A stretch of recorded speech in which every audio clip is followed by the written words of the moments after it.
आज से 200 साल पुरानी है, जहाँ 3 दोस्त और उनके साथ एक लड़की होती है।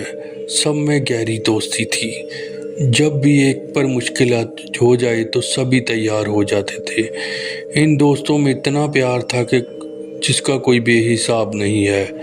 ये दोस्त सभी मिलकर पढ़ाई भी करते थे और इधर-उधर भी घूमने लगते थे। बाद में इन्होंने नौकरी करने का फ़ैसला सोचा। काफ़ी शिद्दत के बाद भी इन्हें नौकरी ना मिली। ये इधर-उधर घूमते रहे पर इन्हें कोई भी नौकरी का ना मिली। अफ़सोस की बात है कि इन्होंने सोचा कि क्यों ना अपना कोई बिज़नेस शुरू किया जाए। तभी इन्होंने कई तरह के बिज़नेस किए। आखिर में इन्होंने कपड़ों का बिज़नेस किया, लेकिन इन्हें इसमें भी कोई रिस्पॉन्स ना मिला। इसके बाद ये कोई कहीं काम ना मिला। इसके बाद इन्होंने कई काम सोचे पर थक हार कर बैठ गए। इन्हें कहीं भी तरक्की ना मिली।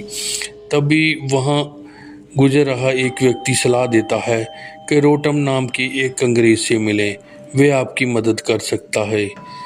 सभी दोस्त तैयार होकर एक जगह बैठकर जाते हैं कि हम सब रोटम को मिलने चलते हैं। फिर तभी दोस्त एक बार 5 बजे उसे मिलने को तैयार हो जाते हैं।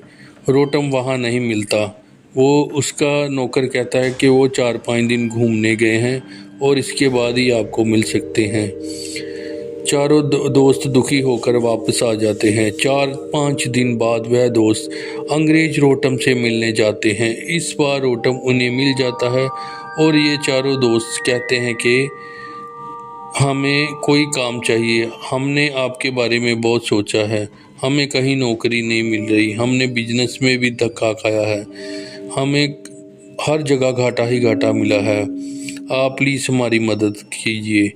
रोटम कहता है, काम तो मेरे पास बहुत है, लेकिन काम बहुत मुश्किल है। आपकी जान भी जा सकती है। पर वह चारों दोस्त कहते हैं, हमें अपनी जान की परवाह नहीं है, चाहे कितना भी मुश्किल हो। फिर रोटम कहता है, मेरे पास अंधेरे जंगलों और गुप्त जगहों के नक्शे हैं जिसमें खजाने छुपे हैं। आपको मुझे वो खजाना लाकर देना होगा, जिसके बदले में आधा खजाना आपको दे दूंगा। पहले तो ये नहीं मानते, फिर ये मान जाते हैं क्योंकि काम बहुत रिस्की था। वह सोचते हैं कि हम इतनी मेहनत करें और ये फ्री में खजाना ले जाए।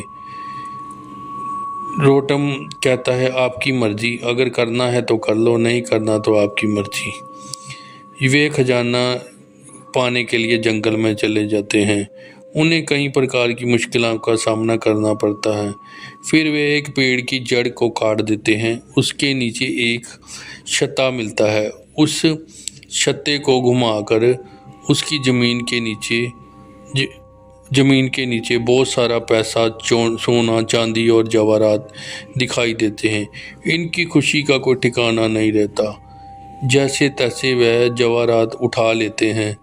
तभी इनकी नज़र भेड़ियों पर पड़ती है। सामने भेड़ियों इनकी तरफ बड़ी गुस्से से देख रहे थे। वह तलवारों से उन्हें मार गिराते हैं, पर भेड़ियों की गिनती बहुत होती है। अंत में वह थक हार जाते हैं कि इनसे पंगा नहीं लिया जा सकता। तभी भेड़िए इन पर टूट पड़ते हैं। ये तीनों ज़बरदस्ती बाहर निकल जाते हैं। इनमें से एक साथी अंदर रह जाता है।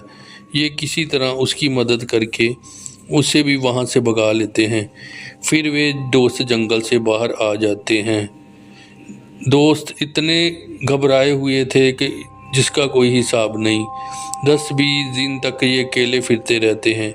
बाद में ये दोस्त रोटम से कहते हैं कि भेड़िए की नहीं, कोई और खजाना बताओ, हम भेड़िए की तरफ नहीं जा सकते, हमारी जान को खतरा है।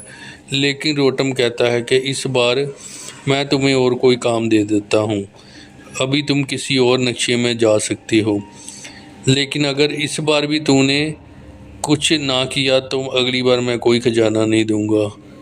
इस बार ये सभी साथी चले जाते हैं और इस बार खजाना जहाँ मिला वहाँ बहुत ज़्यादा चूहे थे।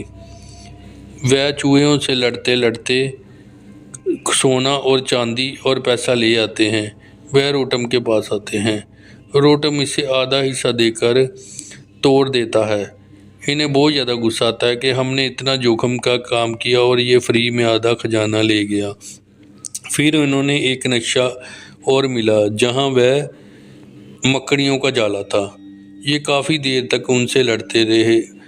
चारों दोस्त उनसे लड़ लड़ कर जख्मी हो गए, पर ये पैसे लेकर आ जाते हैं वहाँ से। पर इस बार पैसे बहुत कम थे और उसमें भी इनको आधे देने पड़ते थे। वह सोचते हैं कि इस बार हम रोटम को कोई पैसा नहीं देंगे और अपने घर को आ जाते हैं। फिर इन्होंने ये सोचा कि अगर किसी मुश्किल तरह हम ये भेड़ियों से वह खजाना चुरा लेते हैं तो हमारी 100 पीढ़ियाँ बैठकर खा सकती हैं। हिम्मत करके चारों दोस्त वहाँ से चले जाते हैं और भेड़ियों के सामने खजाना खोलने लगते हैं। पर इस बार भेड़िए उन पर टूट पड़ते हैं और इन्हें नोच कर खा जाते हैं। किसी ने सच्ची कहा है दोस्तों, लालच बुरी बला है।